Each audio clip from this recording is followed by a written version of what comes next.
अपने आप ही ढूंढ लेगा। जैसे नहीं माँ अंदर में भोजन खिलाती है तो हमको टेस्ट आता है, तो वस्तुएं तो बहुत खिलाती है, मगर एक वस्तु कहीं बहुत अच्छी लगती है तो हम कहते हैं माँ ये मुझे फिर से दो। खास करके मीठा, जब आप मीठा माँ आपको खिलाती है, शहद चखाती है, तो सारे पदार्थ हैं पर टेस्ट सारा है मीठे में। जब मीठा मिलता है तब होठ भी चाटे जाते हैं। तो ये जो मीठेपन की जिज्ञासा है वो गुरु पैदा करता है। तो दादा हम सबसे कहते थे, माता भी कहती थी, एक जिज्ञासा पैदा हो जाए, बस उसके बाद हमारा काम उतरा। तो मैं कहती थी दादा आपका काम कैसे उतरा? बोला हम उत्तम जिज्ञासु बना दें, वो जाके खुद ब खुद अपने भीतर से निकाल लेगा, ढूंढ के सर्च करेगा। तो हम सबको माया का ज्ञान भी दिया और भगवान का ज्ञान भी दिया, हमारा विवेक जागृत हो गया। अब आप सब बैठे हैं, आपको सच का पूरा पता है। मैं आपको बताने नहीं आई हूँ, पर आपने सच अनुभव भी किया है, चखा भी है आपने, और उसका अंदर में मजा भी लिया है।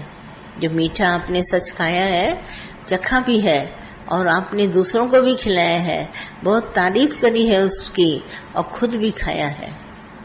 तो ये सच हमारे को चखने के बाद में अब हमारे अंदर खुद ब खुद जिज्ञासा पैदा हो गई कि मुझे सच मिले। अब आपका पुरुषार्थ शुरू हो जाएगा।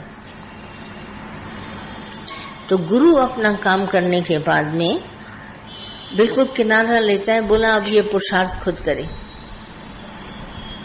और जो तीव्र पुरुषार्थी है वो आराम से इस बात को पा लेगा, क्योंकि इसमें जो लगन चाहिए पुरुषार्थ की वो हल्की नहीं चाहिए। जैसे डिम लाइट होती है, अंधेरा वो है, धूप बड़ी हल्की है तो कपड़े को नहीं सुखा सकती, और तेज धूप होती है फटाफट कपड़े सूख जाते हैं। तो इसके लिए जो हमारे को शुरुआत में हम धीरे धीरे भले चलते हैं, पर इसमें तीव्र लगन की आवश्यकता है। आग लगे तो अज्ञान जले, नहीं तो क्या होता है, अगर आग जैसा ज्ञान नहीं आता अंदर तो थोड़ी दूर चल के फिर गिर जाते हैं, फिर थोड़ी दूर चल के फिर गिर जाते हैं।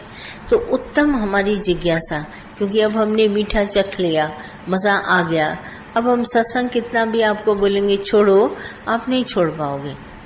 कहीं न कहीं से खोजना, आसपास में मिल जाए, यहाँ मिल जाए, चलो मैं ही डायरी पढ़ लेता हूँ, चलो मैं ही कैसे सुन लेता हूँ, आप किसी न किसी तरह से उसको ले लेंगे। तो एक उत्तम जिज्ञासा आपको मोक्ष पथ पर पहुंचाएगी।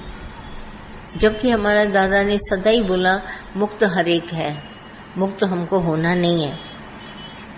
गीता भगवान भी सदा कहते थे मुक्त तो तुम पहले ही से है, तुम इधर आया है। पर क्या करो, जो हमारी देह के सुखों में हमारा ध्यान चला गया है ना, ध्यान चला गया है। आप कभी भी देखो, हम बिल्डिंग बनवाते हैं, हमको एक्सपर्ट प्लम्बर चाहिए, प्लम्बर सबसे ज्यादा एक्सपर्ट चाहिए। क्या होता है, वाटर टैंक बनती है, पाइपलाइन लगती है, सब कुछ होती है, पर एक साइफन सिस्टम होता है पानी में, जो पानी ऊपर से नीचे की तरफ आता है। उसका पानी का स्वभाव है कि हमेशा ऊपर से नीचे गिरेगा, नीचे से ऊपर कभी फ्लो नहीं होता। तो कितना भी प्लम्बर जो होता है बड़ा होशियार होना चाहिए, उसको हर जगह, जैसे फर्स्ट फ्लोर पे है, ग्राउंड फ्लोर पे है, सेकंड फ्लोर पे है, तो उसको सिस्टम जो पाइपलाइन का बड़ा परफेक्ट डालना चाहिए। क्या होता है, पानी तो गर्म हुआ, मगर साइफन सिस्टम पूरा ठीक न होने के कारण पानी नीचे की तरफ आएगा, तो एक जगह पर आएगा, दूसरी जगह पर नहीं आएगा। जहां आपको पानी चाहिए वहां पहुंचेगा नहीं। सिस्टम करेक्ट होना चाहिए। जब तक आपका सिस्टम राइट नहीं है, तब तक आप कितने भी इंस्ट्रूमेंट लगा दे, कितना भी अच्छा पानी गर्म कर ले, मगर सिस्टम के द्वारा ही जाएगा नहीं, राइट है। ऐसे ही हमारी बॉडी का सिस्टम है। देखो, दिल को भगवान ने जगह दी है बीच में, और बॉडी की हलचल करी है, हाथों की और पाँव की, खास करके टांगों की और हाथ की। ब्लड सर्कुलेशन जाएगा तो भले मिनटों में हार्ट से नीचे चल रहेगा, पर ऊपर चढ़ने के लिए हमको चाहिए ना। तो जब तक हम हाथ पांव नहीं चलाते तब तक हमारा ब्लड हार्ट तक पहुंचा ही नहीं है, कभी नहीं पहुंचेगा। आप कितना भी करो, आप कमजोर होते जाएंगे। जितना ब्लड देता है हार्ट हमारे को, हमारी बॉडी में हाथ पांव चलाने के लिए, उसको उतना ही रिटर्न चाहिए। अगर इसका रिटर्न नहीं होगा, आपके पैर सूज जाएंगे, आपके हाथ सूज जाएंगे, आपको दर्द महसूस होने लगेगा। सिस्टम करेक्ट होना चाहिए। अगर आपका सिस्टम ठीक चल रहे हैं, आपको कभी कुछ होना ही नहीं है।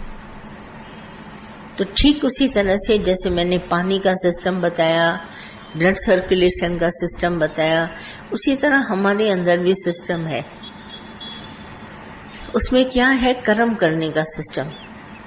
जब तक कर्म में हमारी निष्कामता नहीं होती, हमारा जो आनंद है वो हमारे पास वापस नहीं आता। जो कर्म एक भक्ति है, भक्ति से सब काम करते हैं और हमारे को प्रेरणा भगवान देता है, पर वो हमारे पास वापस नहीं आता अगर हमारे अंदर निष्कामता नहीं होती। कामना में दुख है, कितनी भी हम कामना सहित कर्म करते हैं पर सदा ही दुख है। उसमें वाह वाह हमको चाहिए, प्रशंसा हमको चाहिए। तो ठीक उसी तरह ध्यान में, अगर मेरा ध्यान शरीर में है तो हम सदा ही दुखी रहेंगे, और यही ध्यान पलट के हमारा आत्मा में है।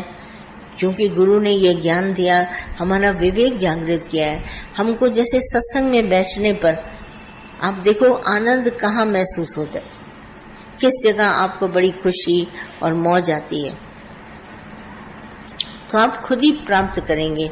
जैसे गहरी नींद का मजा, मन शरीर से उपरामता, कर्म हो जाने के बाद आराम का मजा, ठीक उसी तरह से ध्यान पलट के आत्मा में आ जाने का मजा, सुषुप्त अवस्था, गहरी निंद्रा, उसमें मौज होती है जहाँ शरीर का बिल्कुल भी भान नहीं होता। तो गुरु हमारे को इतना जिज्ञासु बना के जरा सी बात को चखा देता है कि ये आनंद है, ये मौज है, ये ऐसा है, ये ऐसा है, तो हम उसकी खोजना में लग जाते हैं पुरुषार्थ के द्वारा। और हर एक को ये मंजिल मिली है, पता है वो पुरुषार्थ हम कर रहे हैं, सामने वस्तु रखी है पर मुझे जाना पड़ेगा वहां तक। तो पुरुषार्थी होकर आप उस वस्तु को कैच कर लेंगे। देखिए, विवेकी होना जरूरी। आपको ज्ञान अज्ञान सब दिया गया, आत्मा का भी दिया गया, इंद्रियों का भी रस दिया गया, सबका ज्ञान मिला। विवेकी हो गए, पुरुषार्थी हो गए, गुरु साथ में है और चलते रहेंगे, और ये मंजिल कभी भी आपसे दूर नहीं होगी। पर विवेकी होना, पुरुषार्थी होना, ये सब हमारे में अंदर है। चित्त की एकाग्रता इन्हीं से होती, क्योंकि मुझे पता चल गया ये राख है, ये मिट्टी है और ये खाने की वस्तु है। नेचुरली मैं उनसे हट करके उधर की तरफ आऊंगा। तो ये ज्ञान हमको सब तरीके से हमारे गुरु ने हमको दिया है, और इसको प्राप्त करने के लिए हमें अंदर में जिज्ञासु होना बहुत जरूरी है। और जब तक ये न मिले आनंद आत्मा का, तब तक हमारे को बैठना नहीं है, चलते रहना है। चाहे हम धीमी गति से चलें, मगर आगे बढ़ा कदम। लोग अंदर सोचते हैं इतने साल हो गए, आप सालों को बैठ के गिनते हैं, मगर आप देखिए उस साल में आपने कितना कुछ पाया। उपजाऊ जमीन बनी, आपको सत्य झूठ का पता चला, किस तरह से आप धीरे धीरे किनारे, भले सेंटीमीटर्स में आपकी उन्नति हुई, मगर आपकी उन्नति हुई है। तो इस तरह से जिज्ञासा भगवान के प्रति बढ़ाते बढ़ाते आखिर हम मंजिल को पा जाते हैं। तो ये गुरु की निशानी है, जो हमारे को इस तरह से चेंज हमारे में लाता है ना, ये पूर्ण गुरु की निशानी है। इसको स्थित प्रज्ञ गुरु कहते हैं, और अपने जीवन का मिसाल सामने रखता है, आदर्श। तो हम सब देखते थे दादा को, गीता भगवान को, माता को, शरीर से कैसे उपरामता थे। जैसे हम लोगों को कभी अपना खाना नहीं भूलेगा, भूख प्यास एकदम से दौड़ेंगे, और उनको हमेशा भूला होता था पहले ज्ञान। दादा बोलता था ब्रह्म ज्ञानी का भोजन ज्ञान, वो ज्ञान में बैठा है 4 से घंटा कुछ नहीं खाएगा, उसको भूख ही नहीं लगती। ब्रह्म ज्ञानी की स्त्री ज्ञान, तो स्त्री माना एंटरटेनमेंट, ब्रह्मज्ञानी का जितना मजा वो ज्ञान से लेता है उसको उत्तमता मिलती है। ज्ञान में बैठेगा उसको दुनिया का किसी रस का ध्यान नहीं आएगा। तो ब्रह्मज्ञानी की स्त्री ज्ञान, ब्रह्मज्ञानी का भोजन ज्ञान, ब्रह्मज्ञानी को पेखन सब ब्रह्म, ब्रह्मज्ञानी को सब जगह ब्रह्म दिखाई देगा। ब्रह्मज्ञानी को खोजे महेश्वर, ये बात बोलती थी, माना जो ईश्वर है वो ब्रह्मज्ञानी को खोजता है। तो हम लोग कहते थे दादा ब्रह्मज्ञानी को कैसे खोजता है? बोला वो खोजना करता है कौन ऐसा ब्रह्मज्ञानी बने और मैं उसको खोजना करता हूँ, मेरा काम करे ब्रह्म ज्ञान का। सबको जगाए ना, अगर वो खुद गया तो उठे दूसरों को जगाए। जैसे जो जो जागा, देखो विवेकानंद जागा, उसने सारी दुनिया को जगाया। राम तीर्थ जागे, उन्होंने सारी दुनिया को जगाया। रामायण कृष्ण परमहंस आए, उनकी नींद फिट गई जब तक विवेकानंद नहीं जागा। जो जो गुरु आए उन्होंने 1 2 3 4 मेहनत करके सबको जगाया और जाग करके उनको बोला तुम ये जाके काम करो, दूसरों को जगाओ। तो जागा या व्यक्ति सोने के लिए दादा ने कहा मैंने नहीं बनाया, कभी नहीं सोने के लिए बनाया। बोला उठो जाके दूसरे को जगाओ।